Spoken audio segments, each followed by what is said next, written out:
हरि सुंदर नंद मुकुंदन हरि नारायण हरि बोल। हे हरि सुंदर नंद मुकुंदन हरि नारायण हरि बोल।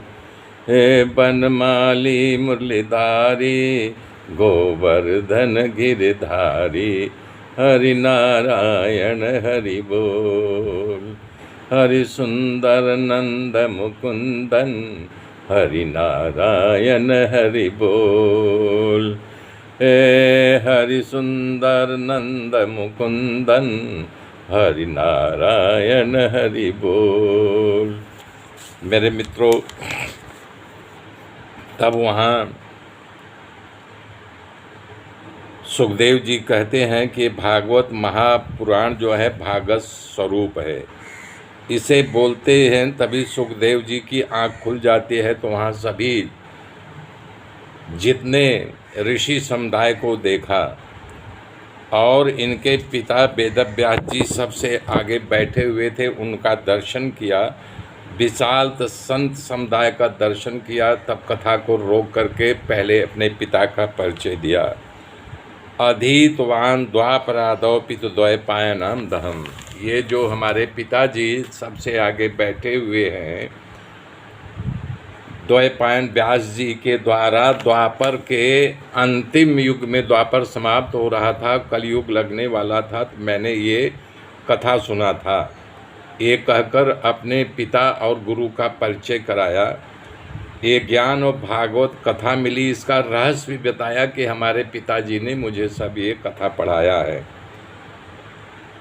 तो सुखदेव जी अपना परिचय दे रहे हैं, कह रहे हैं हमारी निष्ठा तो आज भी निर्गुण में है, नाम रूप में हमारी कोई निष्ठा नहीं है। ये मत समझना कि मैं भगवान कृष्ण की कथा कर रहा हूँ तो नाम रूपधारी में हमारी आस्था हो गई। मैं आज निर्गुण को ही मानता हूँ, परंतु भगवान की कृष्ण की कथा हमारे हृदय को अपनी ओर आकर्षित कर लिया। योगिनाम मनः आकर्षी इति कृष्ण। जो योगियों के मन को अपनी ओर आकर्षित कर ले वही कृष्ण है। इस प्रकार से उन्होंने कहा विशाल जन समुदाय के बीच में कि हमारे दिल को, हमारे मन को अपनी ओर आकर्षित कर लिया है। सुखदेव ने कहा, हे राजा, निर्गुण भी इस कथा को करने के लिए उत्सुक है, क्योंकि तुम कृष्ण के भक्त हो, तुम्हारे चरणों में खूब अपनी ओर आकर्षित कर ले वही कृष्ण है। इस प्रकार से उन्होंने कहा विशाल जन समुदाय के बीच में कि हमारे दिल को, हमारे मन को अपनी ओर आकर्षित कर लिया है। सुखदेव ने कहा, हे राजा, निर्गुण भी इस कथा को करने के लिए उत्सुक है, क्योंकि तुम कृष्ण के भक्त हो, तुम्हारे चरणों में खूब प्रेम है। इस संसार को पवित्र करने वाली परम सुहावनी कथा मैं तुमको सुना रहा हूँ। हे राजा, इस लोक में सुख और परलोक की गति या मोक्ष की प्राप्ति करना हो तो ऐसे ही योग संपन्न सिद्ध ज्ञानी पुरुष के लिए सब शास्त्रों का निर्णय है कि भगवान कृष्ण का कीर्तन करें। परीक्षित सांत्वना देते हुए सुखदेव जी करें, तुम्हारे पास 7 दिन का समय है राजा परीक्षित, और खुद का कल्याण करने में असावधान पुरुष लंबी आयु से अच्छा ज्ञान पूर्वक भगवान का कीर्तन अगर 2 घड़ी भी करता है तो उसको मोक्ष की प्राप्ति हो सकती है। उसका दृष्टांत देते हुए सुखदेव जी कह रहे हैं, खटवांग नामक राजा यमराज के जो मित्र थे, यमपुरी सशरीर आया जाया करते थे।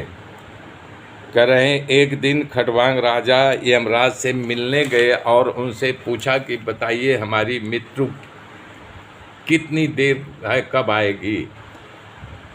तो यमराज ने कहा कि मित्र मत पूछो, कहे नहीं तो हमारी आपकी मित्रता कैसी, आप बताओ हमारी मृत्यु। तो बोले तुम्हारी मित्रता का 2 घड़ी तुम्हारी आयु शेष है। 2 घड़ी मतलब 48 मिनट। ये सुन करके खटवांग राजा तुरंत पृथ्वी पर वापस आए और तमाम प्रकार की आसक्ति को छोड़ करके ध्यान में बैठ गए। विरक्त को धारण करके श्री प्रभु के चरणों में अपने सारे शरीर आत्मा मन को लगा दिया। सुखदेव जी कह रहे हैं कि राजन, तुम्हारे पास तो 7 दिन है, उसको 48 मिनट में मोक्ष मिल गया, तुम्हारे पास जो है 7 दिन है। मन को असंग करके शरीर के साथ संबंध रखने वाले प्रत्येक ममता को काट करके सतत ओम ओम ओम ओम ओम ओम ओम ओम ओम ओम ओम ओम ओम ओम ओम का उच्चारण करना चाहिए। मेरे मित्रों, मेरे साथ बने रहिए, आगे की गाथा कल जोड़ूंगा, तब तक के लिए जय।